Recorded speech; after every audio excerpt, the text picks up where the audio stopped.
Donc je suis très heureux d'être avec vous ce soir. C'est toujours un plaisir de venir dans un lieu d'éducation pour moi. Alors j'ai passé beaucoup de temps, près de 30 ans, j'ai fait le calcul, même plus, donc c'est-à-dire un âge qui va vous apparaître déjà à beaucoup d'entre vous comme canonique dans des institutions d'enseignement, d'abord comme élève dans le primaire, dans le secondaire, etc. Puis après j'ai passé beaucoup d'années à faire des études diverses et variées.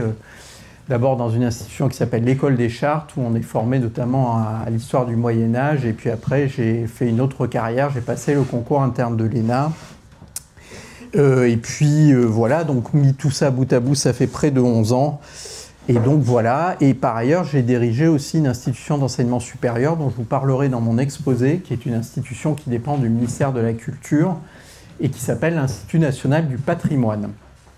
Donc voilà un petit peu pourquoi je me sens un peu chez moi toujours quand je rentre dans un lieu d'enseignement. Alors sur votre site internet, la conférence telle que je vous la présente aujourd'hui est intitulée « Politique culturelle et politique publique ». Ça me paraît très bien, c'est un très bon intitulé. Je vais essayer de vous parler de tout ça. Vous avez devant vous quelqu'un qui donc succède à un Premier ministre de la République, je suis très impressionné, qui précède un colonel de la Légion étrangère, je suis encore plus impressionné. Et donc pour moi, on va parler de sujets qui sont très différents, effectivement. Et je sais par exemple que Bernard Cazeneuve, je crois, vous a parlé de la question du terrorisme, c'est bien ça, de la lutte contre le terrorisme, et je voulais vous dire que malheureusement, c'est un sujet qui me concerne quand même un tout petit peu aussi en tant que préfigurateur de la Maison du dessin de presse, mais on aura l'occasion d'y revenir. Alors, qu'est-ce que je représente ici? Je représente ce que je qualifierais de fonctionnaire de l'État, qui a passé une large partie de sa vie professionnelle à s'occuper de questions de culture. Et j'ai fait ce que font beaucoup de hauts fonctionnaires de mon type, hein, sans aucune originalité particulière. J'ai 52 ans aujourd'hui, donc dans ma carrière après l'ENA, j'ai passé quelques années au Conseil d'État, puisque j'ai eu la chance de rejoindre cette maison extraordinaire, dont d'ailleurs le fondateur de votre école a été aussi le vice-président, hein, René Cassin. Et puis, après ces années-là, j'ai occupé de nombreux postes au ministère de la Culture. J'ai dirigé un établissement public d'enseignement, donc l'Institut national du patrimoine, comme je vous le disais tout à l'heure. Mais j'ai aussi été en cabinet ministériel entre 2012 et 2014. J'ai été directeur d'administration centrale, donc directeur en l'espèce de la Direction générale des patrimoines au ministère de la Culture.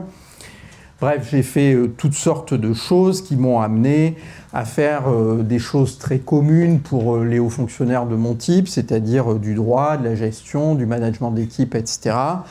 Mais aussi à gérer des situations de crise, qui est aussi classique. J'étais directeur général des patrimoines au moment de l'incendie de Notre-Dame en avril 2019. Et donc j'ai finalement fait ce que font beaucoup de personnes de mon profil, traiter aussi des sujets internationaux. Alors je sais que ça vous intéresse particulièrement ici, j'y reviendrai aussi. Et ce que je vais essayer de faire, donc, c'est moins de vous présenter la singularité d'un parcours que peut-être essayer de vous faire comprendre la singularité, pour le coup, d'une politique publique, qui est celle de la culture en France. Et pour faire ça, je vais essayer de procéder en 3 temps. D'abord, je vais vous dire pourquoi j'ai rejoint cette politique publique quand j'avais votre âge ou à peine un peu plus pour certains d'entre vous. Et puis j'essaierai de vous présenter les grandes caractéristiques de cette politique publique et enfin, dans un 3e temps, de vous présenter ses grands enjeux actuels. Alors d'abord, comment quelqu'un comme moi en vient à s'occuper de questions culturelles? Donc si je devais présenter, je dirais, mon parcours sous un angle un peu personnel, moi je viens de la campagne, on en parle beaucoup en ce moment, je viens de milieux ruraux, tous mes ancêtres étaient des Auvergnats qui travaillaient sur des plateaux peu fertiles ou sur des plaines un peu plus fertiles et qui ont subsisté pendant longtemps dans ces activités agricoles. Et puis il s'est passé une chose assez classique dans les milieux de ce type-là, dans ma famille, c'est que mes parents ont été les premiers à faire des études et sont devenus enseignants, ce qui est un parcours très courant dans ce type de milieu.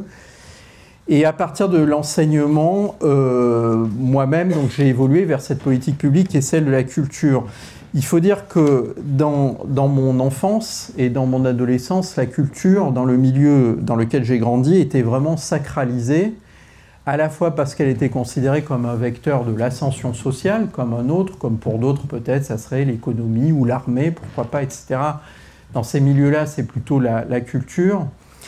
Et puis, d'autre part, parce que c'était aussi un moyen d'émancipation individuelle par d'abord la lecture, la pratique culturelle la plus évidente évidemment, mais par toutes sortes de fréquentations, de musées, de théâtres, de lieux comme ça, où les parents enseignants, peut-être certaines et certains d'entre vous ont des parents enseignants aussi, sont très attentifs à ce que leurs enfants soient présents. Eh bien, j'ai été comme ça familiarisé avec ces enjeux culturels. Et cela dit, il faut bien préciser ce qu'on entend, et là j'entre un peu dans l'épaisseur du sujet, par le mot culture. Parce que je vous parlais tout à l'heure de mes racines auvergnates et paysannes, et mes ancêtres, ils avaient aussi une culture, ils avaient une langue, qu'on appelle aujourd'hui l'occitan, mais qu'on appelle plus précisément en fait l'auvergnat, qui est une variante de l'occitan. Ils avaient une religion qui était une espèce de mélange de christianisme et d'animisme. Voilà, c'était entre la religion classique et puis des formes plus ancestrales, je dirais. Ils avaient des fêtes, ils avaient des rituels, et c'était ce qui rythmait l'existence au fond du monde rural, avec des musiques, des chants, un artisanat. Donc ça, c'est une définition de la culture. Mais cette culture-là, c'est celle, on pourrait dire, des ethnologues. Et celle aussi dont on parle beaucoup aujourd'hui lorsqu'on vous dit que la culture, c'est une question d'identité. Quand on parle beaucoup dans le débat public aujourd'hui d'identité, c'est beaucoup à cette culture-là qu'on fait allusion, à cet enracinement dans une tradition, dans de l'histoire, dans des pratiques propres à des communautés liées à un territoire. Mais la politique publique culturelle telle que je vous en parlais, c'est pas cette culture-là. Je dirais même qu'elle s'est construite aux antipodes de cette culture. Parce que cette politique publique, elle a été fondée par un personnage très important. Alors, je fais un petit test. Je ne sais pas si vous le connaissez toutes et toutes. Celui qui a créé le ministère de la Culture en France, c'est André Malraux. Est-ce que ce nom vous est familier? Ça va? Bon, d'accord. Alors, André Malraux, qui était André Malraux? C'était d'abord un artiste, c'est un écrivain. Et puis, c'est quelqu'un qui n'a pas fait d'études, c'est quelqu'un qui n'est pas allé jusqu'au bac et qui a construit sa vie autour, bien sûr, de son œuvre littéraire, mais aussi d'une passion pour les objets d'art. C'est quelqu'un qui a été, dans les années 20, en Extrême-Orient, au temple d'Angkor notamment, où il avait beaucoup d'admiration pour un certain nombre de statues. Il en a même pris quelques-unes comme ça, ici et là. Il y a même eu un procès pour ça. Mais bon, ça fait partie du petit côté un peu baroque du personnage. Et donc, c'est quelqu'un qui a ce type de profil-là. Et donc, quand il fonde le ministère de la Culture en 1959, donc c'est vraiment à la création de la Ve République. Avant 1959, il y a une administration culturelle en France, mais il n'y a pas de ministère qui est dédié à cela. Et pour l'anecdote, je vous dis juste ça pour l'histoire, si certaines et certains d'entre vous s'intéressent à l'histoire, le général de Gaulle aurait dit à l'époque à Michel Debré, qui était le premier Premier ministre donc, de la Ve République, « Prenez Malraux, ça mettra du relief à votre gouvernement », parce que Malraux était cette très grande personnalité, donc par ailleurs résistante. Son parcours politique, c'est qu'il a commencé proche de la gauche et du Parti communiste. Il est allé faire la guerre d'Espagne avec les brigades internationales contre les franquistes, et puis il est devenu résistant, puis gaulliste. Et donc, voilà cette histoire si particulière, cet ami génial, c'était le terme qu'employait de Gaulle pour parler d'André Malraux. Et donc Malraux, arrivé aux affaires, définit les missions de ce ministère, et je vous cite le décret fondateur du ministère de la Culture, puisque vous savez, je fais un petit excursus d'administration publique, mais que tous les ministères, ils ont des décrets de fondation avec des missions. Et donc la mission du ministère de la Culture, telle qu'elle a été créée par Malraux et telle qu'elle existe toujours aujourd'hui, La culture, c'est un corpus, je cite, d'œuvres capitales de l'humanité qu'il faut, je cite toujours, rendre accessible au plus grand nombre de Français. Des œuvres capitales de l'humanité qu'il faut rendre accessible au plus grand nombre de Français. Vous voyez, c'est un énoncé presque messianique, hein, très proclamatif, très politique. Ce n'est pas du langage de technocrate. Et on voit que tout de suite, par rapport à ce que je vous disais tout à l'heure, et cette autre culture, cette culture rurale, cette culture des paysans, cette culture ancrée dans le territoire, on est là aux antipodes. Là, on est tout de suite chez Michel-Ange, on est chez Rembrandt, on est chez Beethoven, et on est aussi chez les grands artistes du temps. Malraux est lui-même un grand artiste de son époque, et ses amis, il s'appelle Picasso, il s'appelle Georges Braque. C'est Malraux qui va prononcer l'éloge funèbre de Georges Braque en 1963 dans la cour carrée du Louvre, donc le grand peintre cubiste. Et donc, c'est pas seulement les génies anciens, c'est aussi les génies de son temps. C'est important de le préciser. C'est pas seulement les autres siècles, c'est son présent à lui. Et donc, cette politique culturelle, vous voyez, en France, dès le départ, en 1959, si singulière, l'idée, c'est de transmettre justement ces grandes œuvres de l'humanité, œuvres de ces grands génies, et de les transmettre d'une manière qui n'est pas celle de l'école ou de l'université, pas celle de lieux comme ceux où vous étudiez aujourd'hui. Parce que Malraux, comme je vous le disais, n'a pas fait d'études. Lui, il ne croyait pas du tout à la dimension académique des choses. Par contre, il croyait à une chose, c'est ce qu'il appelait le choc esthétique. Et le choc esthétique, ça fonctionne de la manière suivante, c'est que vous mettez devant les yeux de toute personne, formée ou pas formée, éduquée ou pas formée, un certain nombre de grandes œuvres d'art, et il doit se passer quelque chose, une espèce d'alchimie, un espèce de truc magique, je sais pas, presque Harry Potterien, où, voilà, devant ces images, d'un seul coup, vous allez vous transfigurer, et vous allez, d'un seul coup, comprendre les intentions de ces artistes, qu'ils ont voulu montrer, ce qu'ils ont voulu créer. Je rigole pas, hein, c'est vraiment ça, en fait, le principe fondamental qu'a posé Malraux, et ça devait fonctionner comme ça. Et à partir de cette fondation, on va toucher à trois grandes caractéristiques de cette politique publique de la culture en France, et qui découlent finalement des principes que je viens d'énoncer. La première grande caractéristique, c'est cette politique, c'est ce qu'on appelle une politique de l'offre. C'est-à-dire que ce n'est pas une politique où on va se demander ce qu'attendent les citoyens, ce qu'ils estiment avoir besoin de voir comme culture, mais une politique de l'offre, c'est-à-dire qu'on va leur mettre à disposition un grand nombre d'équipements culturels auprès desquels ils vont se rendre pour pouvoir précisément accéder à ces grandes œuvres dont je parlais. Et donc une des grandes caractéristiques de la politique culturelle en France depuis 1959, c'est que c'est une politique d'équipement du territoire. En plus de 60 ans, on va mailler tout le territoire français d'équipements culturels. Alors énormément bien sûr à Paris, à cause de notre centralisation, mais depuis l'époque de Malraux, les institutions qui sont apparues, j'en cite quelques-unes, le Centre Pompidou, le musée d'Orsay, le Grand Louvre fait par François Mitterrand, le musée du Quai Branly de Jacques Chirac, la Bibliothèque nationale de France, la Philharmonie, donc la salle de concert pas si loin d'ici, bref, toutes ces grandes institutions, et j'en oublie, qui vont naître avec cette politique culturelle. Et puis, parallèlement, mais là j'entre pas dans les détails, tout ça va progressivement se répercuter au sein des collectivités territoriales qui elles-mêmes vont créer leurs propres institutions culturelles, des scènes nationales, des théâtres, enfin toutes sortes de lieux qui vont comme ça mailler le territoire, équiper le territoire. C'est important, parlez-en peut-être à vos grands-parents ou aux générations qui sont nées dans les années, je ne sais pas, 50, donc des gens extrêmement âgés, encore plus âgés que moi.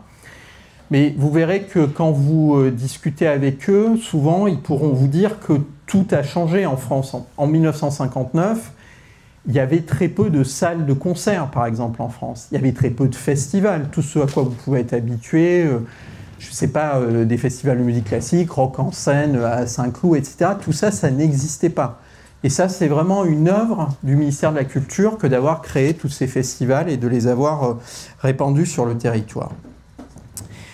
Deuxième caractéristique, l'enjeu de cette politique publique culturelle, c'est ce qu'on appelle la démocratisation culturelle. L'idée de Malraux, je vous rappelle ses origines politiques, très marquées à gauche, c'est de dire que cette grande culture, cette culture savante, etc., elle ne doit plus être l'apanage d'une catégorie sociale, de la catégorie sociale qu'on pourrait qualifier de la bourgeoisie, pour dire les mots en ces termes très clairs. Donc l'idée de Malraux, par la démocratisation, c'est de dire que ces chefs-d'œuvre qui pendant longtemps sont restés au niveau de certaines catégories, qui ne sont pas sortis, on pourrait dire, des salons, des hôtels particuliers, eh bien toutes les Françaises et tous les Français puissent y accéder et puissent s'émanciper, ce mot est très important pour lui, et s'élever par la culture.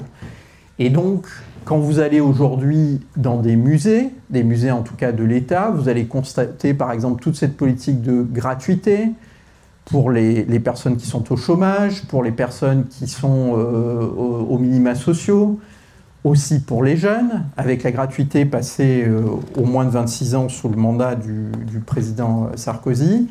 Et tout ça, c'est cette dimension sociale, en fait, de la politique culturelle qui est très importante. Ça ne va pas de soi, hein. On peut avoir une politique qui n'aurait pas ciblé particulièrement ces parties de la population. Mais ça, c'est un choix délibéré, et le choix délibéré aussi de toucher les plus jeunes. Je pense que toutes et tous, ou quasiment dans cette salle, quand vous étiez dans l'enseignement secondaire, on vous a emmené avec votre classe dans des musées, dans des théâtres, etc., pour connaître ce qu'on appelle l'éducation artistique et culturelle. Alors peut-être que vous en avez des souvenirs un peu mitigés, vous me le direz si vous voulez, mais en tout cas, ça procède de cette même intention de démocratisation. Voilà, donc ça, c'est ce deuxième axe très, très important. Et finalement, ces fondamentaux demeurent aujourd'hui, mais il y a eu un certain nombre d'évolutions dont je voudrais vous parler aussi maintenant. Et je fais un petit excursus aussi sur la notion d'exception culturelle, justement. C'est peut-être un terme que vous avez entendu. C'est un terme qui parfois peut donner l'impression que la culture, à la fois en elle-même et comme politique publique, est à part, finalement, est exemptée du reste des enjeux des politiques publiques, je ne sais pas, des transports, de la santé, de l'éducation, etc. Mais l'exception culturelle, c'est une chose très précise. C'est le fait que dans les négociations internationales sur le commerce de l'Organisation mondiale du commerce, la culture est exclue des discussions, et notamment les industries culturelles, donc le cinéma, la télévision, est exclue des règles qui sont mises au point de manière multilatérale par les pays pour ouvrir les marchés et pour faire sauter les barrières douanières. Donc c'est ça l'exception culturelle, c'est un terme technique de négociation internationale. C'est pas l'idée selon laquelle la culture, une idée générale, serait exemptée des changements que connaît la société en général. Et ces changements, ils ont été importants, effectivement, il y en a eu beaucoup, je ne vais pas vous raconter tout ça, ce serait beaucoup trop long, mais je voudrais insister juste sur deux de ces changements importants. Le premier, il se situe au début des années 80, lorsque François Mitterrand et le Parti socialiste donc, arrivent au pouvoir en France. Donc, pour la première fois depuis 1958, il y a un changement de majorité politique en France. Et pour la première fois aussi, alors là aussi, évidemment, vous n'avez pas connu ces époques, moi je me rappelle quand même vaguement, la culture est placée au centre du débat politique. Ça n'existait pas avant. Dans les années 60, 70, on a eu de grands ministres de la culture, André Malraux, Jacques Duhamel, Michel Guy, enfin voilà, de très grands ministres de la culture. Mais la culture, ce n'était pas un sujet politique important pour les Français. Et quand la gauche va arriver au pouvoir à la fin des 70, elle va essayer de mobiliser tous les intellectuels de l'époque, tous les gens qui comptaient un peu dans le débat intellectuel de la France, pour essayer de peser et d'avoir un véritable programme en matière de culture et de politique publique culturelle avec de très fortes ambitions. Et donc c'est effectivement ce qui va se passer. Et quand les socialistes arrivent au pouvoir, immédiatement il y a un doublement du budget de la culture. Et ça a été quelque chose de très important aussi, et retenez-le pour d'autres politiques publiques dont vous entendrez parler, parce que l'argent, ça n'est pas tout, mais c'est quand même effectivement extrêmement important. Ce doublement du budget, ça a démultiplié les investissements dans le domaine culturel et ça a aussi créé un marché de l'emploi culturel, puisque quand vous créez des institutions, par voie de conséquence, vous suscitez la naissance d'un marché de l'emploi. Et puis, par rapport aux axiomes ou aux fondamentaux posés par Malraux, on va commencer à s'intéresser à d'autres formes de culture. Et par exemple, aux pratiques culturelles amateurs. Vous connaissez toutes et tous la fête de la musique, ça apparaît à ce moment-là. C'est-à-dire qu'on va commencer à dire aux gens, la culture, c'est pas seulement aller dans des musées pour voir des chefs-d'œuvre, c'est aussi ce que vous faites vous, comme culture. C'est aussi le plaisir que vous avez à chanter, à faire de la musique, etc. Et donc comme ça, on va multiplier les grands événements festifs, les grandes manifestations un peu kermesse, de joie de vivre, pour un peu désacraliser la culture, la faire descendre de ce piédestal un peu impressionnant où Malraux et ses successeurs l'avaient jusqu'à présent placé. Et puis, on va aussi ouvrir le périmètre de ce qui fait culture. Et c'est important, rappelez-vous mon opposition initiale entre cette culture identitaire liée à l'histoire des communautés et puis la culture grande, comme ça.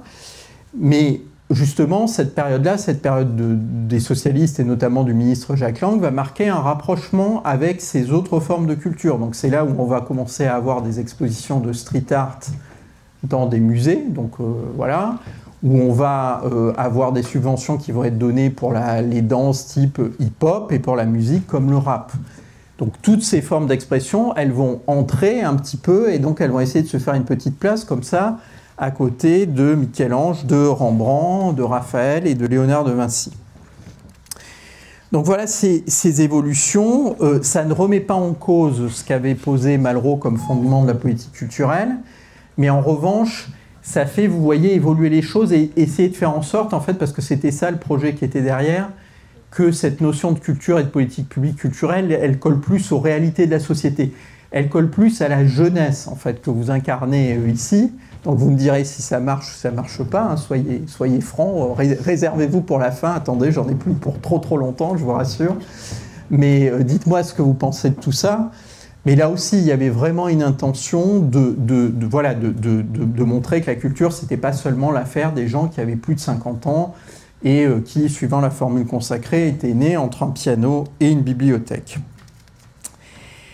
Et puis le deuxième enjeu important, c'est celui qui se produit dans les années 90, et là c'est peut-être des sujets qui vont vous intéresser plus directement. Vous savez, enfin je ne vais pas refaire peut-être des cours que vous avez déjà eus en relations internationales, mais vous savez que après la chute de l'Union soviétique, il y a vraiment une période qui s'ouvre, alors qui est peut-être malheureusement terminée aujourd'hui, mais où les institutions multilatérales recommencent à fonctionner, où on recommence à avoir un véritable dialogue international. Et donc, c'est à ce moment-là que les politiques, en France, de droite comme de gauche, il n'y a pas vraiment de différence finalement depuis un certain nombre d'années en matière de politique culturelle, à part sur certains détails, mais c'est une politique qui a une certaine continuité. C'est un peu comme la politique étrangère, justement, ça ne fait pas une énorme différence en réalité. Et donc, les politiques en général vont commencer à se rendre compte que la France a une forme de trésor sous la main, qui est à la fois ces grandes institutions culturelles et puis la capacité que ces institutions ont de faire rayonner le pays, à la fois pour attirer sur le territoire du tourisme, évidemment, mais aussi pour montrer à l'international toutes nos capacités et notre savoir-faire. Et donc, pour partager avec vous une expérience un peu personnelle, moi, donc, je vous le disais tout à l'heure, j'ai passé 2 ans et demi dans un cabinet ministériel, donc avec Aurélie Filippetti puis Fleur Pellerin, entre 2012 et 2014. Et donc, à cette époque-là, j'ai suivi le dossier du Louvre Abu Dhabi. Donc, j'imagine que vous avez toutes et tous entendu parler du Louvre Abu Dhabi, voilà. Donc, le Louvre Abu Dhabi, c'est quand même quelque chose qui était assez extraordinaire, puisque en 2007, donc, il résulte d'un accord international, un accord d'État et d'État, donc un accord, comme on fait des traités internationaux, c'est un traité international. Et dans ce traité, la France, pour poser les choses en termes très synthétiques, vend aux Émiriens la marque Louvre, le droit d'appeler leur musée Louvre, et il le vend très cher. Et il vend aussi, il vend pas seulement une marque, il vend aussi un savoir-faire. Nous créons une agence qui s'appelle l'Agence France Muséum, et le rôle de cette agence, ça va être d'acheter pour les Émiriens, pour le compte des Émiriens et avec l'expertise française, les collections qui vont servir à constituer le Louvre Abu Dhabi tel qu'il se présente aujourd'hui en 2024. Et donc, va se nouer une relation tout à fait inattendue, tout à fait nouvelle en matière de culture, où on va... Alors, il y a eu énormément de polémiques à l'époque, on va d'une certaine manière mercantiliser, on pourrait dire, la culture, mais en même temps au service d'un enjeu qui est extrêmement intéressant, parce que les Émiriens, bon, ils ont beaucoup d'argent évidemment, mais ils ont aussi des intentions de fond. Ils veulent faire un musée universel. Un musée universel, c'est un musée comme le musée du Louvre.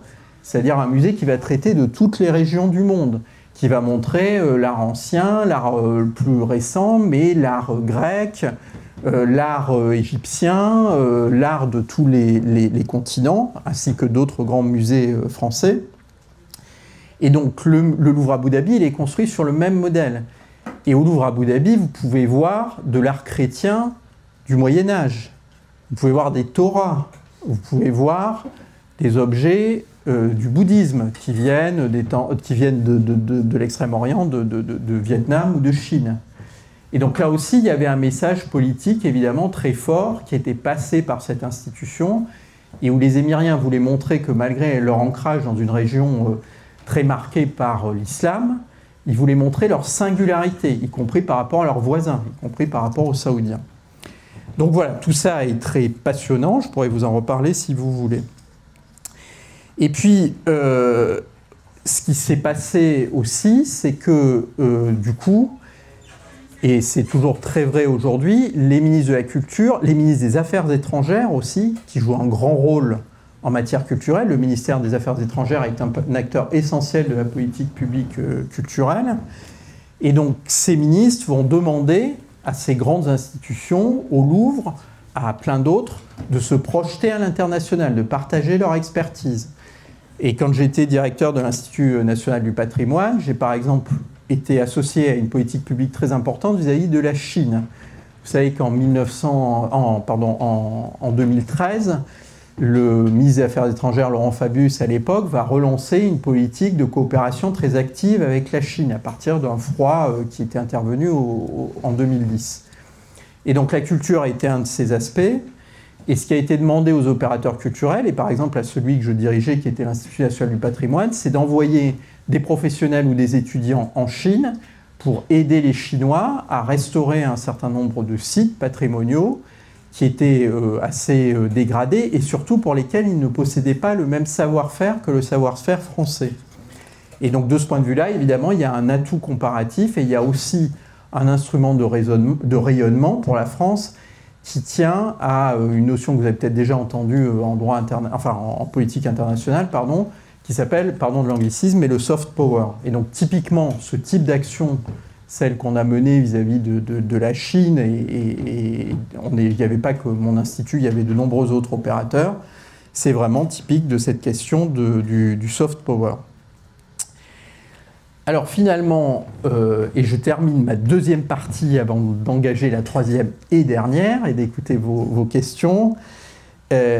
Quel bilan on peut tirer de ces presque 60 ans, de ces plus de 60 ans pardon, de politique culturelle depuis la fondation par Malraux depuis 1959 ? Ce qui a très bien marché, c'est l'aménagement du territoire. La France est probablement aujourd'hui l'un des pays au monde où vous pouvez accéder le plus facilement à des équipements culturels si vous en avez envie. Il y a toujours des territoires qui sont très sous-équipés, mais il y a quand même un accès extraordinairement facilité. Il y a l'émergence de ces grands opérateurs mondiaux que sont l'Opéra de Paris, le Louvre, Versailles, la Comédie Française, etc., qui rayonnent aujourd'hui, qui font rayonner la culture française dans le monde entier. Donc ça, c'est du vrai soft power. Et puis, il y a ce que je disais tout à l'heure, cet apport des années 80, c'est-à-dire une notion de culture moins savante, moins élitiste et plus ouverte, qui est mise en avant. La principale difficulté, je ne dirais pas échec parce que ça serait un peu excessif, mais là où cette politique a beaucoup moins bien marché, rappelez-vous la notion que j'ai avancée au début, c'est sur ce volet de démocratisation.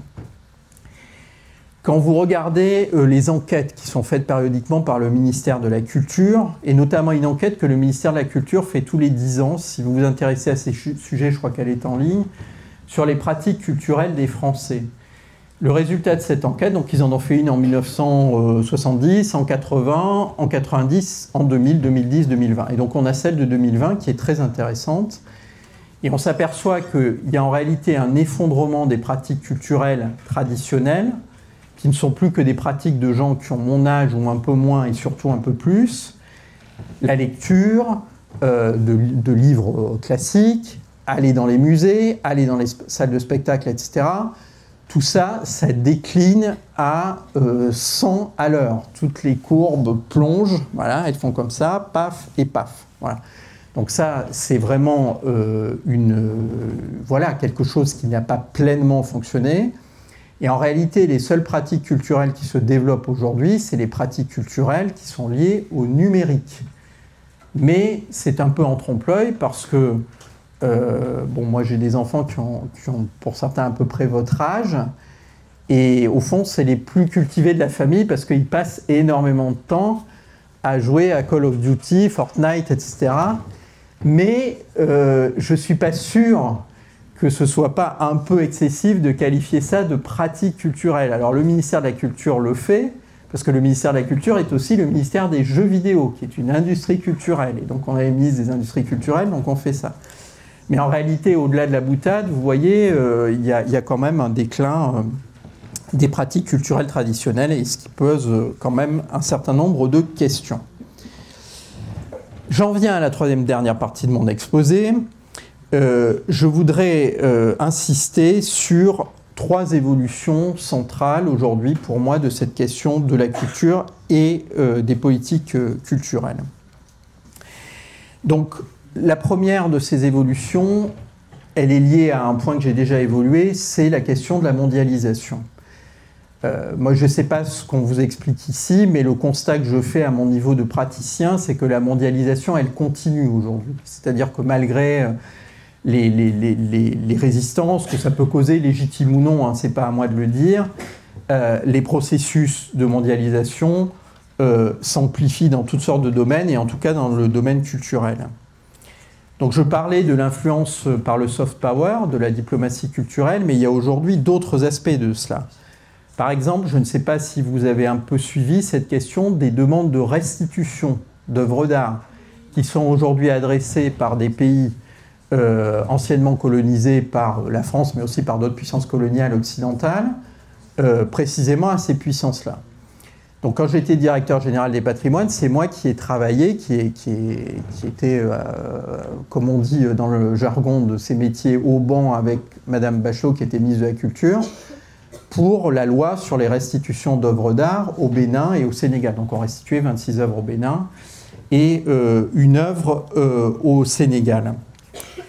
Et ce que nous avions fait à l'époque, c'était de faire ce qu'on appelle une loi d'espèce. C'est-à-dire que si vous regardez un peu cette loi, elle dit, c'est une loi très simple, elle dit on restitue au Bénin et au Sénégal les œuvres suivantes, et il y a une liste d'œuvres qui sont restituées.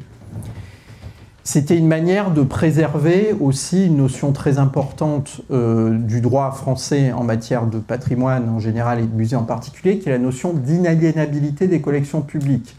L'inaliénabilité, ça veut dire qu'en principe, à partir du moment où des œuvres sont rentrées dans les collections nationales, vous ne pouvez plus, sauf à faire une loi, c'est du niveau de la loi, vous ne pouvez plus les céder à une autre personne, que ce soit un État souverain ou que ce soit une personne privée. Donc on avait été très prudent. Mais il y a une nouvelle loi qui est en préparation sur ce sujet, une loi qui a été portée par Rima Abdul-Malak et qui a été reprise par Rachida Dati, qui l'a annoncé, la nouvelle ministre de la Culture, donc Rima Abdul-Malak étant l'ancienne et Madame Dati la nouvelle. Donc Madame Dati a annoncé lors de ses vœux qu'elle allait reprendre cette loi. C'est ce qu'on appelle une loi cadre sur les restitutions d'œuvres d'art. Et donc au terme de cette loi, cette fois-ci on va poser dans la loi des principes et un simple décret suffira pour restituer les listes d'œuvres. C'est-à-dire que les listes, il ne faudra plus aller chercher le législateur pour les faire. Il suffira de passer par le pouvoir réglementaire, c'est-à-dire un décret, j'imagine, en Conseil d'État, donc une décision du Premier ministre. Donc vous voyez que tout ça, c'est fait quand même pour accélérer le processus de restitution. Et donc là, il y a aussi un questionnement qui nous est posé à nous, dans nos pays, et qui est aussi une conséquence de la mondialisation.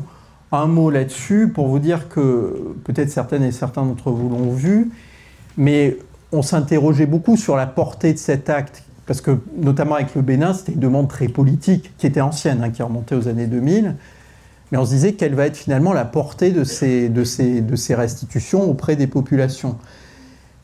Les œuvres restituées ont été montrées dans un premier temps au musée du Quai Branly. Il y avait une influence considérable je pense essentiellement de la diaspora africaine à Paris. Et lorsque ces œuvres sont arrivées au Bénin, ça a été aussi un événement très très important pour ce pays. Donc il y a vraiment un enjeu qui va au-delà du simple geste politique d'État à État. Mais il y a vraiment quelque chose d'important, je pense, qui se joue autour de cette question. Le deuxième grand enjeu qui se présente aujourd'hui à la culture et aux politiques culturelles, c'est la question que je qualifierais de question identitaire. Vous savez que cette question de l'identité, elle est maintenant partout dans le débat public. Et donc j'évoquais au début de mon exposé le fait que j'ai été directeur général des patrimoines quand l'incendie de Notre-Dame s'est produit, donc le 15 avril 2019. Voilà, donc ça a été des moments un peu compliqués, vous l'imaginez. Pendant des semaines et des mois même, on ne s'est occupé que de ce sujet, ce qui était d'ailleurs parfaitement normal. Mais ce qui m'a beaucoup frappé, c'est comment finalement Notre-Dame est devenue, pour les Françaises et les Français, une forme de symbole d'une identité blessée, y compris dans un pays largement déchristianisé. Et par rapport à une cathédrale qui, objectivement, est à la fois au cœur de Paris, etc., mais qui ne fait pas partie des cathédrales les plus, comment dirais-je, les plus reconnues pour leur qualité patrimoniale exceptionnelle. Il faut savoir qu'en France, il y a des cathédrales qui sont protégées au titre du patrimoine mondial, du patrimoine de l'UNESCO. C'est Chartres, c'est Reims, c'est Bourges, c'est Amiens et Albi. Et ce n'est pas Notre-Dame. Notre-Dame, c'est une cathédrale très belle, une très belle cathédrale gothique, très intéressante, très restaurée au XIXe siècle par Viollet-le-Duc. Mais voilà, donc c'était bien sûr une catastrophe, cet incendie. C'est une catastrophe qui quand même, heureusement d'ailleurs, et grâce au mérite extraordinaire des pompiers de Paris, n'a pas fait de victimes. Mais voilà, c'est quelque chose qui arrive, et des incendies de cathédrales, dans l'histoire des cathédrales, il y en a eu beaucoup. Si un jour vous avez la chance d'aller à Reims et de voir la voûte de la cathédrale, la charpente, excusez-moi, de la cathédrale de Reims, vous verrez qu'elle est en métal parce que cette charpente avait brûlé, comme celle de Chartres, etc. Et donc finalement, sur le plan technique, on avait l'impression d'un événement qui était certes dramatique, mais voilà, sans plus d'une certaine manière. Et on a bien vu que cet investissement qu'ont fait les Français et les Françaises de cette dimension identitaire de cet édifice a joué évidemment un rôle très important. Cette identité, elle prend aussi d'autres aspects, et qui est, je parlais là plus d'une identité nationale, pourrait-on dire, avec Notre-Dame, mais il y a aussi une chose qui s'affirme énormément, c'est une identité communautaire par rapport à la culture. Et ce qu'il faut bien avoir à l'esprit, c'est que la politique de Malraux, celle que je vous décrivais tout à l'heure et qui a été continuée malgré tout en grande partie par les socialistes, c'est une politique descendante. Un homme de génie, Malraux, décide dans son bureau ce qu'est la culture et va dire aux concitoyens, aux Françaises et aux Français, je vais vous apporter la culture. Je vais vous montrer des tableaux de Georges Braque, je vais vous montrer la musique de Marcel Landowski ou de Pierre Boulez, je vais vous montrer tout ça, et ça, c'est la culture.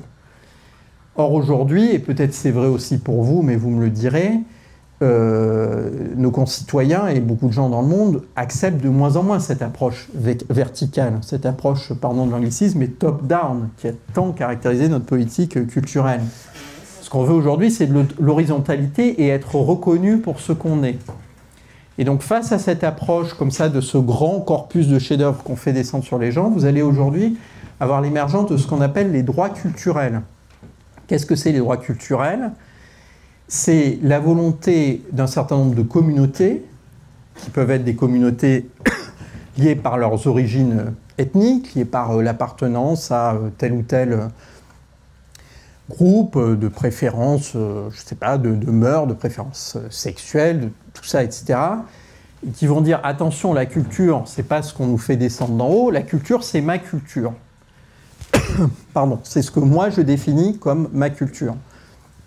Si je reviens à mes paysans auvergnats, c'est comme si je vous disais aujourd'hui, mais attendez, les sabots en frêne qui étaient faits par mes ancêtres, c'est aussi important que les esclaves de Michel-Ange que vous voyez au Louvre. Et pourquoi? Parce que c'est ma culture, ça c'est moi. Et puis vous allez me parler de Marcel Proust, de Jean Giono, de tout ça. Et moi je vais vous dire non, non, mais la langue auvergnate qui a disparu largement, bah, c'était aussi important, parce que c'est moi, parce que c'est mon identité, c'est ce qui me forme. Et donc les droits culturels, c'est aussi quelque chose qui est très présent aujourd'hui et qui pose un véritable défi au ministère de la Culture, parce que c'est justement le rejet de ce corpus imposé d'en haut et qui viendrait dire ce qu'est la culture. Et puis dernier aspect, je vais vous parler à propos de ça, de cette question de la maison du dessin de presse, c'est le désir de participation.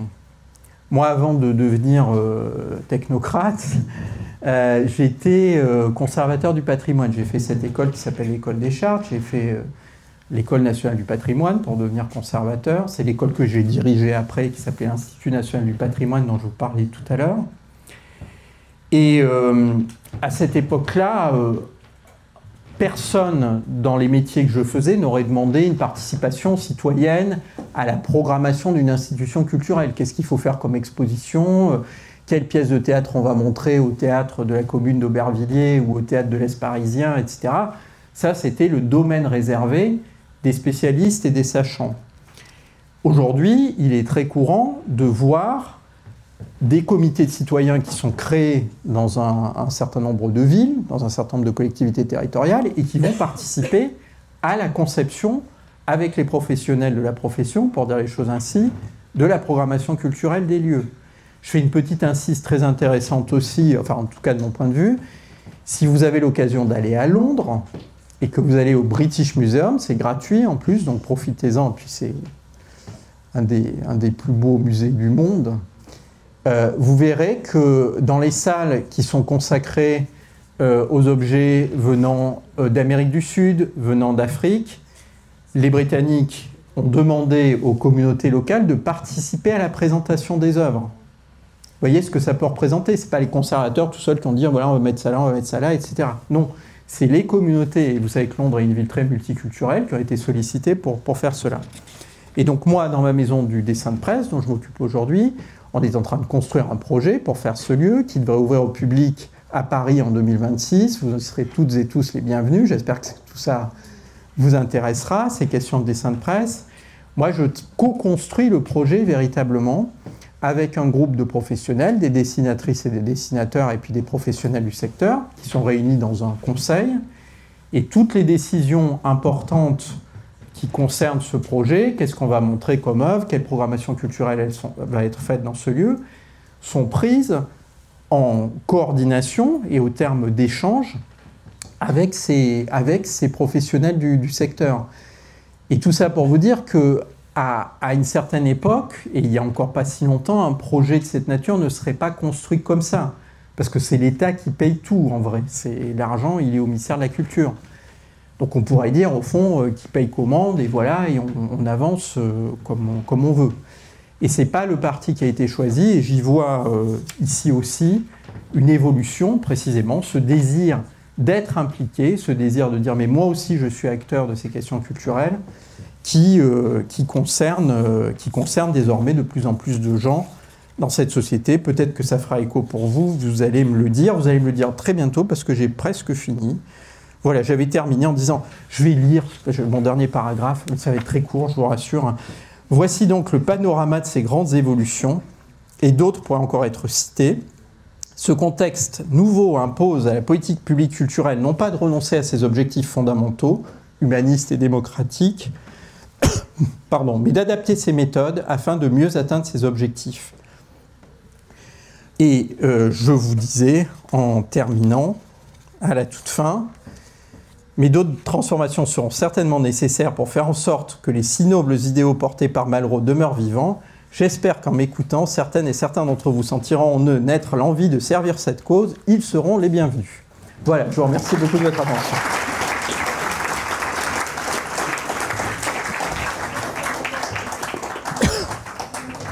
Merci beaucoup. Nous avons une première question. Bonjour, je m'appelle Maxime Valran, je suis en B1. D'abord, merci pour votre conférence, c'était très intéressante. Alors, j'avais deux petites questions. Alors, vous avez parlé de la question identitaire. Est-ce que comment vous pensez que le ministère de la Culture va régler le problème de la représentation culturelle? Parce que, comme chacun a sa définition de la culture, est-ce que le ministère de la Culture va tenter de représenter tout le monde ou va appliquer une autre politique? Et deuxième question, sur la question de la restitution des œuvres, alors c'est pas mon avis, hein, mais est-ce que vous pensez que des voix vont s'élever pour éviter de vider les musées, entre guillemets? Voilà, merci. Merci beaucoup. Au revoir. Je réponds au fil, oui. Bah, merci beaucoup, c'est deux très bonnes questions. Alors, sur la première question, je ne sais pas pourquoi, mais je pense, sauf que pour des raisons personnelles, j'ai des liens avec le Vietnam. Et des fois, le ministère de la Culture me fait un peu penser à la manière dont la religion est pratiquée au Vietnam. C'est-à-dire que quand vous allez au Vietnam dans un temple, vous avez au milieu les différentes figures de Bouddha, et puis vous avez à côté, d'un côté, je ne sais plus si c'est à gauche ou à droite, le temple à Confucius, de l'autre côté le temple pour le taoïsme, et derrière vous avez quand même un petit temple à Ho Chi Minh, parce que Ho Chi Minh, bien qu'il était communiste, bah, finalement il a intégré aussi le grand panthéon, voilà, et donc tout va bien.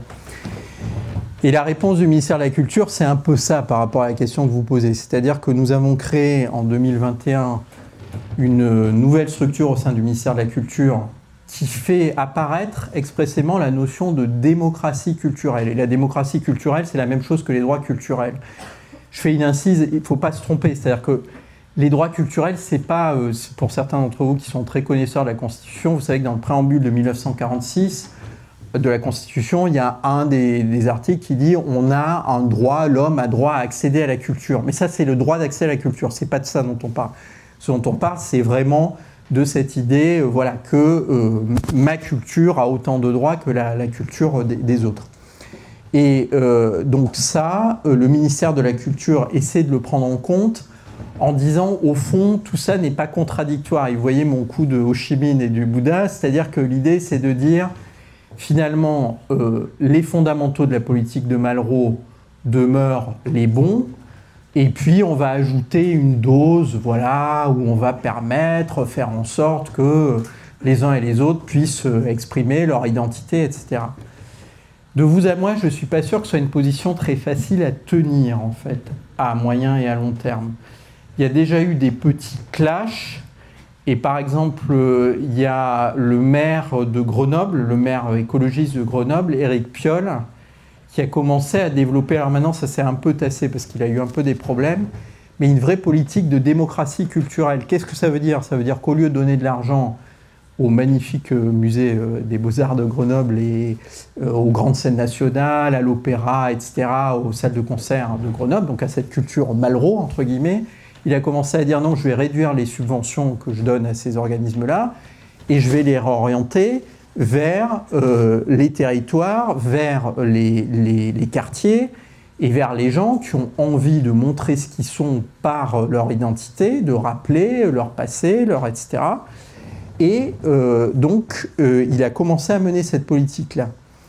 Et je pense que le ministère de la Culture, si vous voulez, lui, c'est un ministère qui est un peu dans son rôle quand il fait de la politique publique. Il essaie un peu de rapprocher tout le monde et tout ça. Bon, soit une vision de la politique qui est liée au débat partisan, mais en vrai, au quotidien, ça ne se passe pas vraiment comme ça. Voilà, il y a des politiques publiques longues, et donc l'idée, c'est de concilier un petit peu tout ça. Mais ça ne va pas être facile, et ça ne va pas être facile parce qu'il y a quand même une contradiction fondamentale entre, si vous voulez, malgré tout, une approche universaliste de la culture, qui est une approche où on va dire, ben voilà, moi je vais demain, si vous avez la chance un jour d'aller, je ne sais pas, au Temple d'Angkor, à la Cité Interdite à Pékin, dans des lieux comme ça, vous verrez, d'un seul coup vous êtes là, vous dites, ah mais c'est quand même magnifique ces endroits-là, je ne sais pas, à Tombouctou. Et donc de dire, mais en fait, au fond, il y a une expression du génie humain, au-delà des différences culturelles, qui est partout. Ça, c'est Malraux. Si vous commencez à dire, oui, mais en fait, non, c'est pas tout ça, c'est différent, c'est pas la même chose, et puis c'est une approche qui est beaucoup trop fondée sur l'élite, etc., ça deviendra quand même difficile à concilier. Et ça fait le lien avec la deuxième question que vous posez sur les restitutions. Il faut savoir qu'il y avait eu, d'ailleurs, si ça vous intéresse, certaines et certains d'entre vous, je pense qu'il doit toujours être accessible en ligne, il y a eu un rapport sur les restitutions par une universitaire française qui s'appelle Bénédicte Savoie et un universitaire sénégalais qui s'appelle Felwine Sarr. Et dans ce rapport, il y a notamment un passage, alors eux, ils sont très favorables à augmenter les restitutions, donc, et c'est un peu le chemin qu'on prend, puisque Rachida Dati l'a confirmé. Et donc, à un moment, il y a un passage où ils parlent du musée universel. Et ils disent la chose suivante, ils l'écrivent à peu près dans ces termes, ils disent « Le musée, il est légitime pour montrer l'identité des cultures de chaque territoire, etc. » Et ils ajoutent cette phrase qui est étonnante. Ils disent « Le problème commence quand le musée devient le musée de l'autre. » Alors là, on est vraiment mis très en contradiction avec justement le British Museum dont je vous parlais, avec le musée du Louvre, avec tous ces musées qui avaient justement avec le Louvre Abu Dhabi aussi, qui avait cette vocation universelle. Et là, d'un seul coup, on nous dit que le musée devient problématique quand il devient le musée de l'autre. C'est-à-dire qu'en quelque sorte, un musée légitime, c'est un musée où vous montrez votre culture et où c'est ceux qui ont conçu cette culture qui en parlent. Et ça existe aussi aujourd'hui. Je ne vous parle pas de fiction. Aujourd'hui, ça existe beaucoup en Amérique du Nord, mais même en France. Si vous faites une exposition à propos des cultures inuites, si vous faites une exposition à propos des cultures des Amérindiens, vous seriez bien inspiré d'avoir un commissaire d'exposition qui soit de cette origine-là, avec la formule qui est de plus en plus employée dans ces milieux, pas à propos de nous, sans nous. Donc vous ne parlez pas de moi inuit, vous ne parlez pas de moi auvergnat, sans que moi je vous dise ce qu'est ma culture et ce qu'il faut penser, ce que vous avez le droit de dire. Et ça, il y a 10 ans, ça n'existait pas. Et il y a 5 ans, ça n'existait pas en France, ça existait déjà aux États-Unis, etc. Et donc, oui, bien sûr, il y a une véritable tension entre la conception de l'Europe du Nord, de l'Europe occidentale, pardon, et de l'Amérique du Nord du musée, et puis cette volonté-là et cette définition-là. Et il va certainement y avoir une forme, à un moment ou à un autre, de conflictualité. Sauf si, effectivement, l'ensemble des pays d'Europe occidentale et d'Amérique du Nord acceptent de restituer massivement les œuvres aux pays qui les demandent. Mais dans ce cas-là, en effet, on videra très largement les musées occidentaux. Ça peut se défendre, c'est peut-être un peu dommage aussi. Bonjour, du coup je m'appelle Alice Vaillon, je suis aussi en première année de bachelor. Et tout à l'heure vous nous avez parlé du coup de l'effondrement des pratiques culturelles et aussi l'émergence des pratiques culturelles numériques. Et vous nous avez dit, dans mon souvenir, que vous pensez qu'il, je crois, est un peu exagéré de les qualifier de culture. Déjà, moi je voulais savoir ce qui rentre dans le cadre des pratiques culturelles numériques. Est-ce qu'on parle par exemple de dessin digital ou quelque chose de beaucoup plus grand. Et du coup, pourquoi vous pensez que c'est exagéré? Oui, très bonne question. C'est précisément parce qu'en fait, l'approche est très large. C'est-à-dire qu'en fait, c'est pas seulement de la... Et votre question est très pertinente. En réalité, quand on parle de pratiques culturelles numériques et quand elles sont évaluées dans l'enquête de 2020 dont je vous parlais tout à l'heure, c'est pas seulement ce que vous décrivez, ce qui est authentiquement, enfin authentiquement, le terme est un peu déjà subjectif, mais ce qu'on peut reconnaître, je dirais, d'une manière tout à fait évidente comme faisant partie de la culture. Non, c'est bien aussi le fait de jouer à des jeux vidéo qui est considéré comme, par cette enquête, comme une pratique culturelle. Bon, encore une fois, j'ai rien contre, hein. Alors vous allez dire que je suis un vieillard, mais moi aussi, quand j'avais votre âge, alors c'était pas les mêmes jeux, c'était des petits carrés là comme ça qu'on s'envoyait sur des écrans, des espèces de terrains de tennis, des schtroumpfs qui sautaient des barrières et tout ça. Mais voilà, on jouait à ça, moi aussi. Hein. Je suis pas du tout exempt, je ne mets pas à part de cette culture-là.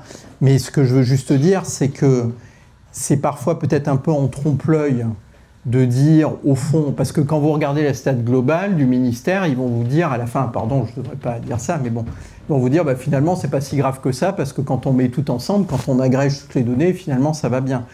Oui, mais si vous enlevez la pratique de divertissement qui est liée aux jeux vidéo, alors même s'il y a des jeux vidéo intelligents, il y a des jeux vidéo savants aussi, où on peut apprendre des choses, etc. Mais voilà, moi j'aime beaucoup, j'aime beaucoup le rugby par exemple, parce que je suis auvergnat et donc là-bas c'est le rugby. Quand je vais voir un match de rugby, j'ai pas l'impression, je suis absolument enchanté, ravi, mais j'ai pas l'impression de me livrer à une pratique culturelle. Pour les jeux vidéo, c'est pareil, c'est une forme de délassement ou d'évasion qui est très bien. C'est juste que je sais pas si quand on va raisonner en disant ça fait avancer la place de la culture dans une société, c'est très juste de dire que c'est vrai par ces pratiques-là.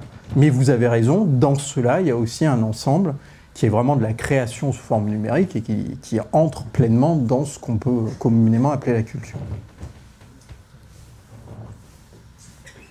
Bonsoir, je m'appelle Alexis Meyer, je suis en première année de Bachelor 1. Vous avez notamment évoqué la question de l'identitaire.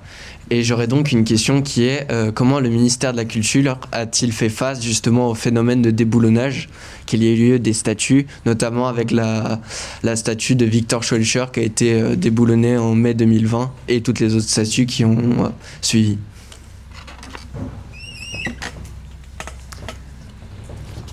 Alors je pense que le ministère de la Culture il fait face avec beaucoup de prudence.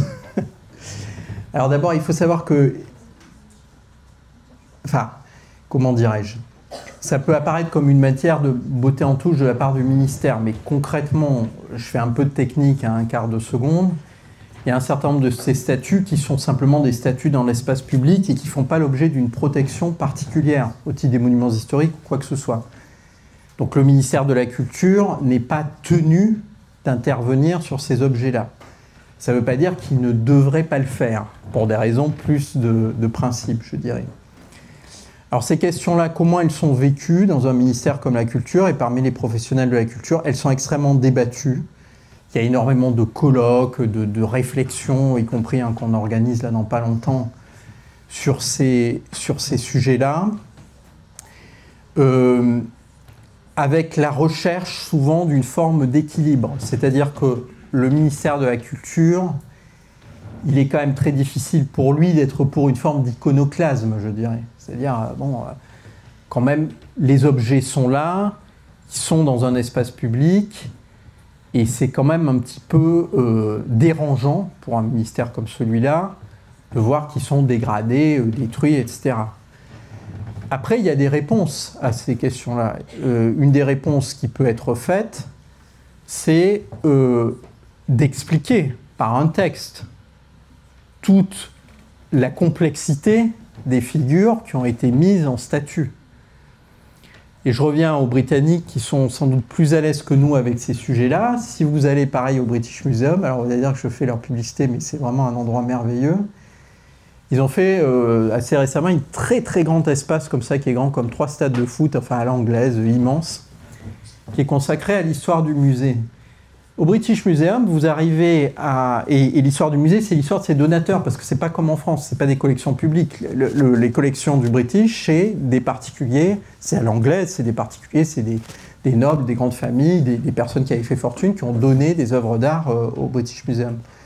Et vous avez des notices sur ces personnes où on va vous dire Monsieur Lord Untel, donc qui vivait entre 1750 et 1830, grand érudit, grand donateur au British Museum et marchand d'esclaves. Donc je pense que la réalité, alors le cas de Schœlcher est encore particulier, mais dans un certain nombre de cas qui sont moins, où on comprend un peu plus naturellement, je dirais, le désagrément qui peut être éprouvé par un certain nombre de personnes vis-à-vis de la représentation dans l'espace public, peut-être que aussi il faut qu'on sache dire les choses. C'est une chose qu'on a parfois du mal à faire en France. Donc ça ne veut pas dire qu'on va l'enlever, qu'on va prendre ses œuvres et qu'on va aller les jeter dans la Tamise qu'il a donnée au musée. Mais par contre, on va dire oui, c'est ça. On pouvait à la fois être un très grand donateur, un très grand érudit et un marchand d'esclaves. Et Napoléon, il peut être à la fois un grand fondateur du droit français parce qu'il a fait le code civil, parce qu'il a fait plein de choses, etc. Et il peut aussi être celui qui a rétabli l'esclavage en 1802. C'est la même personne. Et donc c'est peut-être moins en déboulonnant les statuts, mais qu'en mettant des mots et en les rendant visibles sur ce qui est montré qu'on arrivera à sortir de ces difficultés, me semble-t-il. Bonjour. Ouais. Bonjour. Gabriel Jean, aussi en B1. Avec la Ve République et la décentralisation, on a vu une renaissance de la culture, si je peux dire, régionale. J'ai envie de vous demander, est-ce que les langues régionales jouent-elles toujours un enjeu de culture en France, sachant qu'entre la Révolution française et la Troisième République, elles ont été minimisées, voire même interdites au profit d'une culture centrée autour du français. Cela vient me faire poser cette question. Qu'est-ce qui a construit la culture et l'identité française? Est-ce que c'est le français ou bien les langues régionales, la culture régionale? Une très belle question et très vaste.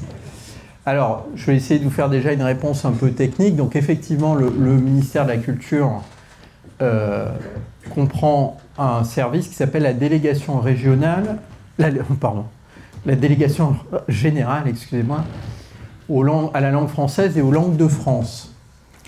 Donc, aujourd'hui, dans la même administration, on défend la langue française. Donc, c'est une administration qui, concrètement, va, par exemple, éditer des petits documents. Vous trouverez ça en tapant sur Google, où on va créer des équivalents français pour des anglicismes. Vous savez, par exemple, j'ai employé plein d'anglicismes, ce qui n'est pas bien du tout dans mon exposé, en tout cas un certain nombre. Donc là, vous avez un petit truc en disant, voilà le mot français pour dire. Et puis aussi aux langues de France, c'est-à-dire à toutes ces langues auxquelles vous faites allusion. Certaines ont survécu bon, alors il faut que je fasse attention à mes termes, mais à ce qui a été quand même effectivement un moment assez violent de notre histoire. Alors aujourd'hui, pour vous, tout ça, c'est très loin, mais vous voyez, dans des générations comme les miennes et les origines que j'ai moi j'ai connu des gens très âgés dans les montagnes, là-haut, qui ne parlaient que l'auvergnat, c'est-à-dire cette langue particulière qui ressemble beaucoup plus au catalan qu'au français. C'était une autre langue, c'est pas un patois, c'est pas une déformation, et je ne parle pas du breton, du basque, qui sont des langues qui ont... Et d'ailleurs, même le terme de breton est pas tout à fait adapté, parce qu'il y avait plein de langues en Bretagne différentes, mais qui étaient des langues celtiques, voilà. Bon, donc ces langues-là, elles ont beaucoup souffert. Elles ont beaucoup souffert parce que la France est un pays qui a une histoire de centralisation, et parce que cette centralisation, elle s'est faite depuis les rois de France, depuis l'ordonnance de Villers-Cotterêts de François Ier, autour de l'unité linguistique. Ça a eu plein de vertus pour construire la nation. Ça a eu le désavantage de détruire, d'anéantir un certain nombre de cultures, en effet, qui étaient tout à fait riches et intéressantes. Aujourd'hui, la France, elle ne peut pas ratifier la charte européenne des langues régionales, parce que la Constitution française prévoit dans son article 1er, je crois, que la langue de la République est le français. Donc, nous soutenons ces langues, mais nous ne pouvons pas, il faudrait changer la Constitution pour pouvoir ratifier cette disposition protectrice des langues régionales. Et puis nous affirmons, avec la Cité internationale de langue française à Villers-Cotterêts, notre attachement, vous savez, qui a été créé, donc qui est un grand projet du président de la République, d'Emmanuel Macron, et qui a ouvert au public il y a quelques temps, un dossier que j'avais suivi aussi d'ailleurs à une époque. Voilà, donc il y a une forte affirmation quand même de cette identité par la langue française. Alors après, sur la question que vous posez, c'est une question historique extrêmement vaste. Je dirais quand même que vraiment, vous savez, la centralisation en France, c'est déjà la monarchie, hein, c'est déjà les rois au début. Enfin, moi, j'ai fait de l'histoire du Moyen-Âge, alors je ne vais pas vous raconter tout ça, ce serait trop long, mais vous voyez, au début, le roi de France, là, à Paris, là, il est dans son petit palais, là, au Louvre, il a peur du seigneur de Montlhéry, du seigneur de Coucy et tout ça. Et puis alors après, il y a Philippe Auguste, et alors on commence comme ça, petit à petit, à conquérir tous ces territoires. Et quand même, notre histoire, c'est celle d'une unification, hein, à partir du pouvoir royal. Et au fond, comme l'a fort bien montré Tocqueville, d'ailleurs, de ce point de vue-là, la révolution est la continuité, effectivement, de l'Ancien Régime. Donc oui, on est quand même dans une histoire très centralisée qui n'est pas celle de l'Allemagne, qui n'est pas celle de l'Italie, qui n'est pas celle d'autres pays voisins, de la Suisse, voilà. Elena Pawlowski, B1. Selon vous, quelle politique il faudrait mettre en place pour qu'il y ait plus de gens qui aillent dans des lieux culturels, enfin qui y portent plus d'intérêt finalement?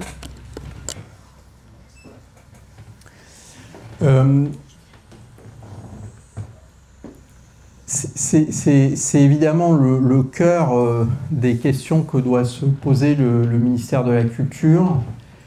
Alors, pour schématiser, j'ai peut-être un peu noirci le tableau, parce qu'il y a beaucoup de choses qui se passent, hein, y compris vis-à-vis de ce qu'on appelle les publics éloignés de la culture ou les milieux défavorisés, c'est-à-dire les gens qui n'ont pas grandi comme moi avec des parents qui, à 5 ans, les traînaient dans les musées et dans les théâtres. Ce qui a été fait quand même, et je voulais vous en parler dans l'exposé, mais merci de votre question parce que ça me donne l'occasion d'en parler justement, et c'est un dispositif que vous connaissez toutes et tous, c'est le Pass Culture. Et le Pass Culture, en fait, vous voyez que c'est aussi une révolution copernicienne, parce qu'on passe d'une politique de l'offre à une politique de la demande. C'est-à-dire qu'au lieu de dire aux gens, voilà ce que vous allez faire, on vous dit à vous, vous avez... Il y a encore quelques-unes ou un d'entre vous qui bénéficient du Pass Culture? Non. Si. Qui est-ce qui bénéficie du Pass Culture? Ah ouais. Pas mal. Ouais. Vous voyez, donc voilà, mais donc tout ça, si vous voulez, c'est vraiment un changement radical. C'est-à-dire qu'on va vous donner de l'argent et on va vous laisser libre de l'utilisation que vous allez en faire. Alors, juste pour vous faire une réponse aussi un petit peu technocratique, mais si vous vous intéressez à ces questions, il y a eu récemment un rapport de la Cour des comptes d'évaluation du Pass Culture.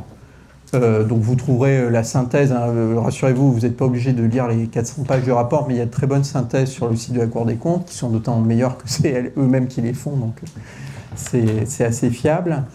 Et il y a un débat, effectivement, sur le Pass Culture, parce qu'effectivement, mais vous le connaissez, on dit, oui, mais avec ça, les jeunes, ils s'achètent des mangas, etc., ils ne vont pas au musée, et tout ça. Bon.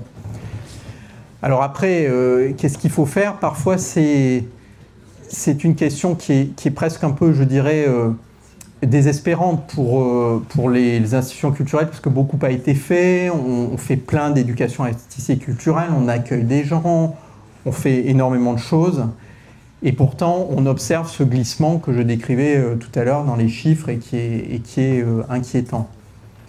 Il faut peut-être s'interroger à nouveau, je pense, sur le corpus, sur ce qui fait culture, peut-être que cette culture savante, et ça revient au débat qu'on évoquait tout à l'heure sur les droits culturels, sur l'affirmation de sa culture comme étant la culture, peut-être qu'on est encore trop rigide, peut-être qu'on a encore trop tendance à considérer que la culture, elle s'impose d'elle-même, peut-être qu'il faut plus de numérique, et vous allez me le dire aussi, dans les institutions culturelles, dans les musées, pour rendre les objets plus accessibles. Peut-être qu'il faut des parcours qui soient plus vivants, moins verticaux, moins rigides. Peut-être qu'il faut adapter un certain nombre de formes de création, justement, à ce dialogue avec les jeunes. Le théâtre, je m'occupe par ailleurs de théâtre à titre personnel. Le théâtre, c'est aussi parler à la cité. Donc un théâtre qui ne parle plus qu'à un petit groupe d'élite d'intellectuels qui viennent au spectacle à Bobigny, au Théâtre de l'Odéon ou à la Comédie Française, et j'en fais partie, donc j'en parle très librement. Il manque sa fonction aussi d'animation de la vie de la cité. Donc c'est aussi une question qui est posée aux artistes. Comment est-ce qu'on s'adresse aujourd'hui aux jeunes générations? Et puis reconnaître que, voilà, dans les formes d'expression, elles reconnaissent peut-être plus encore qu'aujourd'hui, C'est pas toujours le cas. La ministre en a parlé, Madame Dati, je vous le dis aussi parce que j'étais à ses vœux, donc elle en a parlé, elle a parlé de ces cultures urbaines aussi, elle a beaucoup parlé de la ruralité, elle a parlé du rap, elle a parlé de tout ça, elle a dit oui, ça aussi c'est de la culture. Peut-être qu'il faut le dire aussi, et parce qu'il y a dedans des choses qui sont aussi passionnantes, évidemment.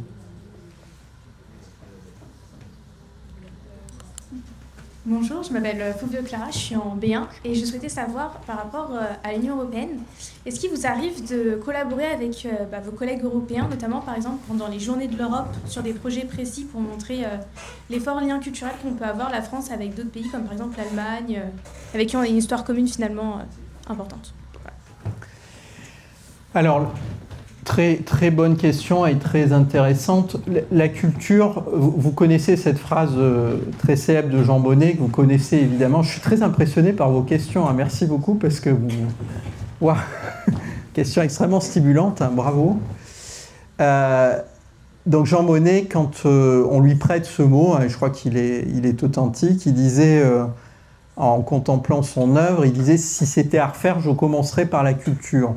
Pour faire la construction européenne. Ouais, c'est pas ce qui a été fait. On a commencé par le marché et par créer un marché commun, comme vous le savez, vous connaissez toute cette histoire, etc. Et après, on a ajouté des strates de politique publique, la justice et les affaires intérieures, etc. Bref, je peux vous faire le cours de l'Union européenne. Et la culture, il faut avoir pour idée de base que c'est une politique qui est très peu communautarisée par rapport... on parle beaucoup des agriculteurs en ce moment. La PAC, c'est une politique, c'est le cœur de l'intégration européenne. C'est les politiques, les décisions à majorité qualifiée, etc. C'est vraiment l'Europe voilà, au cœur.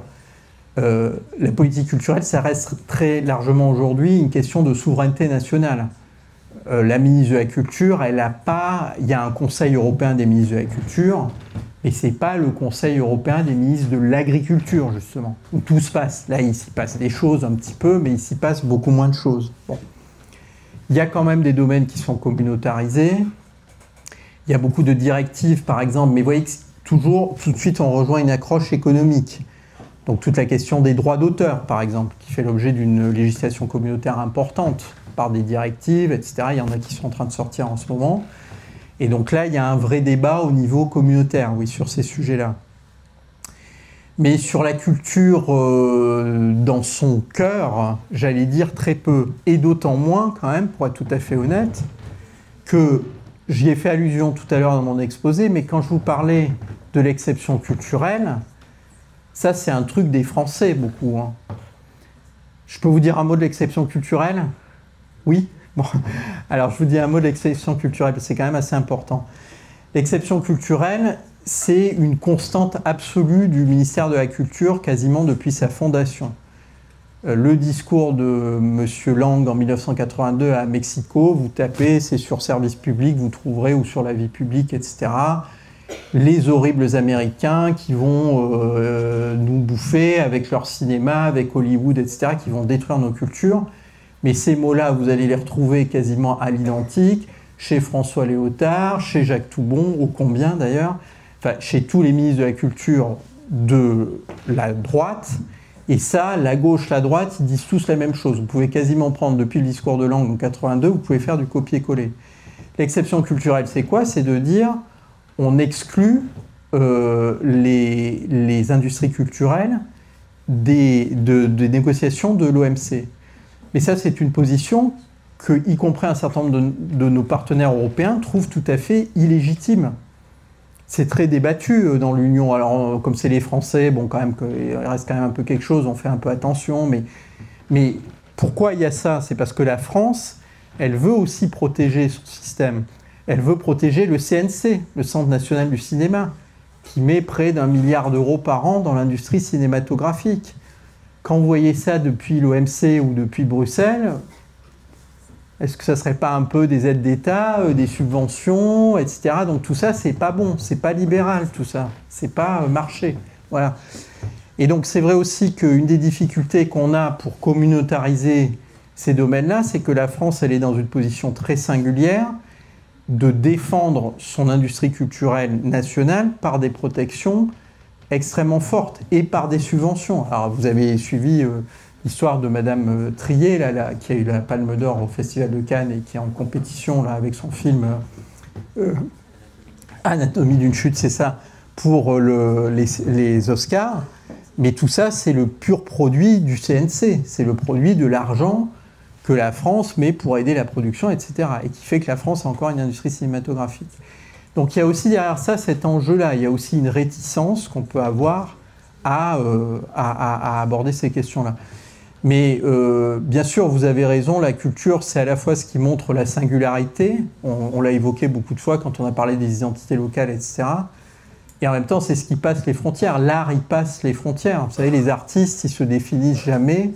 Quand vous regardez les grands mouvements artistiques, l'âge gothique, le roman, etc., ça ne s'arrête pas à des frontières. Le cubisme, le néo-réalisme, etc. Tout ça, ça peut naître dans des pays, mais ça a vocation à voyager, à circuler. Et effectivement, ce qui est mis en évidence quand on regarde nos voisins, mais les pays d'Afrique, parce qu'on a été pendant 130 ans en Algérie, donc forcément, quand vous allez à Alger, c'est une expérience que j'ai faite, là-bas, tout le monde parle français. Et vous avez un musée à Alger, le musée des Beaux-Arts, qui ressemble beaucoup à un musée des Beaux-Arts d'une ville moyenne en France. Donc tout ça, ça s'est mêlé, tout ça, ça a dialogué depuis des millénaires. Donc oui, bien sûr qu'il faudrait qu'on arrive, mais même au-delà de l'Europe, qu'on arrive à montrer tous ces liens, oui, absolument.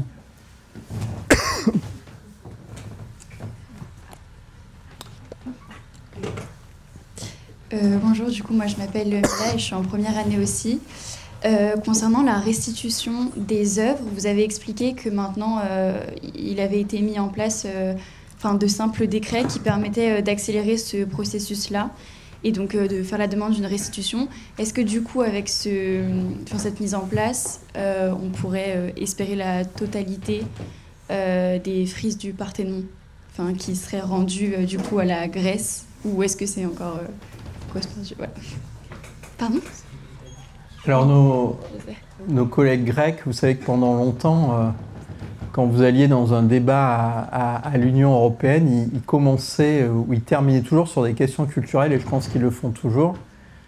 Alors, il est vrai que les Britanniques sont plus là, donc moi j'étais surtout fait des choses au niveau européen quand les Britanniques étaient encore là. Ils commençaient toujours par dire, avant de parler du sujet qui pouvait être n'importe quoi, nous rappelons que nos amis britanniques détiennent illégitimement les frises qui devraient se trouver sur les métopes du Parthénon. La loi dont je parlais, elle n'est pas encore votée. C'est-à-dire qu'aujourd'hui, on reste sur le régime que je vous décrivais, où l'inaliénabilité des collections publiques fait qu'il faut faire des lois d'espèces. Donc Rachida Dati a annoncé qu'elle allait porter ce projet. Elle en a parlé expressément. Ce qui est, c'est toujours intéressant d'aller à des vœux de ministre quand on est dans des métiers comme les miens. Enfin, c'est toujours intéressant en soi, évidemment, mais parce qu'on essaie de voir un petit peu quels sont les signaux qui sont donnés. Et donc, elle a dit qu'elle allait porter cette loi. C'est une loi qui ne sera pas facile à porter pour elle, je pense, parce que moi, quand j'étais au Parlement sur la loi qu'on a faite avec Roselyne Bachelot, c'était déjà assez délicat. Le Parlement est très divisé sur ces questions, parce que ça touche à des questions très sensibles. D'ailleurs, je repense à une question que vous m'aviez posée aussi tout à l'heure, pendant ça m'y faire penser. Est-ce qu'il y a des personnes qui s'opposent aux restitutions ? Oui, par exemple, l'Académie française. Et l'Académie française, alors ça fait un peu vieillot, etc., mais il faut savoir qu'à l'Académie française, il y a parmi les académiciens, par exemple, Pierre Rosenberg, qui a été le président du Louvre pendant des années, qui est un des plus grands historiens de l'art vivant, etc., enfin, qui a une sommité absolue. Il y a des gens assez divers à l'Académie française, mais lui, c'est vraiment un bon. Et donc, quand on a fait cette loi, et c'était juste une loi d'espèces, c'était, voilà... L'Académie française a fait une déclaration pour expliquer que son attachement à l'inaliénabilité, aux règles d'inaliénabilité des collections publiques. Et ça a eu un certain écho au Parlement. Ça, on l'a entendu aussi dans les débats, et il y a un certain nombre de groupes parlementaires qui, à l'époque, nous ont dit on veut bien d'une loi d'espèces, mais par contre, si vous faites une loi cadre, on n'en voudra pas. Parce que la loi cadre, c'est effectivement... poser des critères, et après, c'est le Premier ministre qui signe un décret de restitution. La règle qui existe en France est une règle assez particulière. Pour les Britanniques, c'est différent. ce que nous disent nos collègues du British Museum. C'est d'ailleurs toujours très amusant de discuter avec eux parce qu'ils sont absolument merveilleux, comme souvent les Britanniques. Et donc ils disent, mais qu'est-ce qu'on aimerait restituer tout ça, vraiment. Alors c'est vraiment, mais vous savez, on est absolument...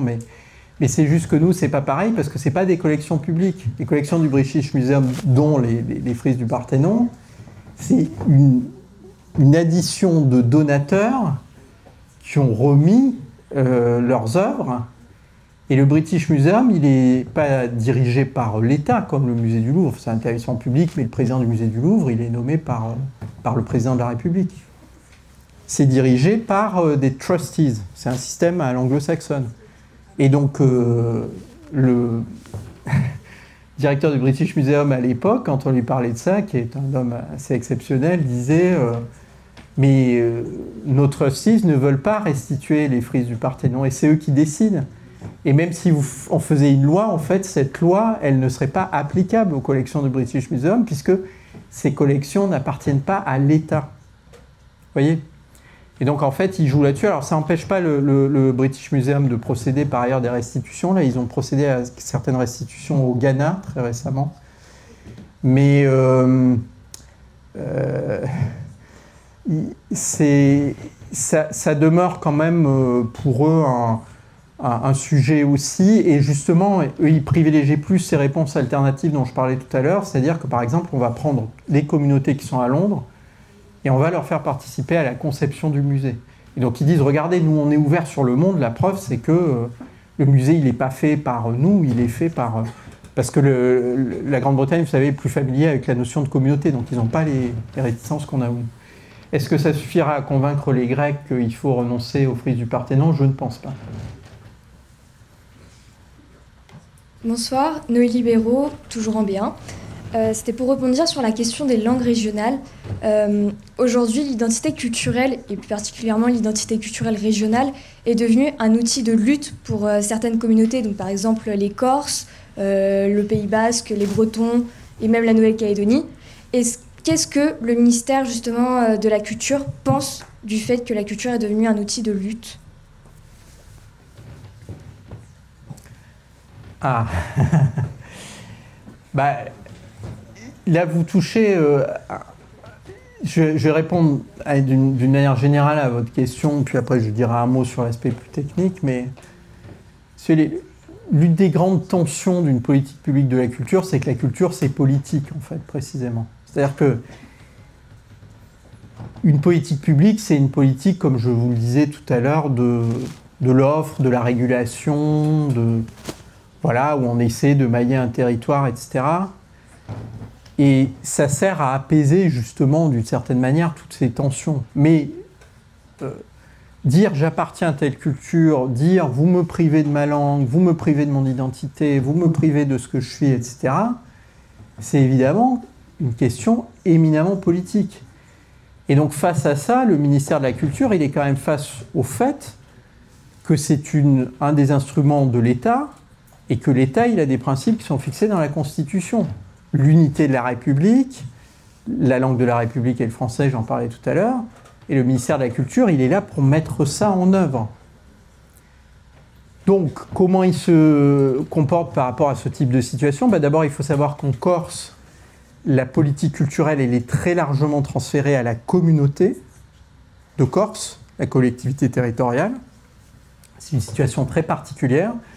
Le directeur des affaires culturelles en Corse n'a pas les mêmes prérogatives que les directeurs des affaires culturelles dans le reste du territoire. Il a beaucoup moins de pouvoir. Ce sont en fait les Corses aujourd'hui qui définissent, enfin, l'Assemblée corse qui est à Corté, qui définissent leur politique culturelle. L'État accompagne par différentes modalités, etc., mais c'est quand même eux qui décident. Et donc, généralement, ces communautés-là, et c'est pareil en Nouvelle-Calédonie, elles obtiennent de déroger à la politique culturelle nationale parce que, par différentes manières, elles affirment fortement leur singularité, pour employer des euphémismes. Et donc, de ce faisant, elles obtiennent d'avoir leur propre politique. Mais c'est une lutte, et le ministère de la Culture, il n'est pas du côté de cette lutte. il en gère les conséquences. Et puis, par ailleurs, il défend les langues régionales, comme je le disais tout à l'heure. Il défend les langues régionales, mais la ministre de la Culture, même, je ne sais pas ce que pense Madame Dati de ces sujets, mais elle ne pourrait pas toute seule dans son coin signer la charte des langues régionales. Parce que la Constitution l'interdit. Donc voilà, c'est toujours la complexité de la culture, c'est que c'est très politique, c'est très engagé, la culture, sur plein de sujets, et le ministère, lui, doit composer entre cet engagement et les intérêts de l'État qui sont dictés par la Constitution, par des règles supérieures. Merci beaucoup. Donc, je vous remercie de votre attention et de vos questions. Merci beaucoup pour cette très stimulante conversation. Je vous souhaite à toutes et à tous une excellente semaine, que j'espère aussi culturelle que possible. Et puis, donc, vous reviendrez la semaine prochaine en nous racontant dans quel musée et quelle culture vous avez pu découvrir. N'oubliez pas votre vie associative, je crois qu'il se charge aussi pas mal de vous ouvrir un certain nombre de portes culturelles. On peut penser à Ilhistoria, on peut penser à Océasie, donc n'hésitez pas. En tout cas, mille merci et à la semaine prochaine.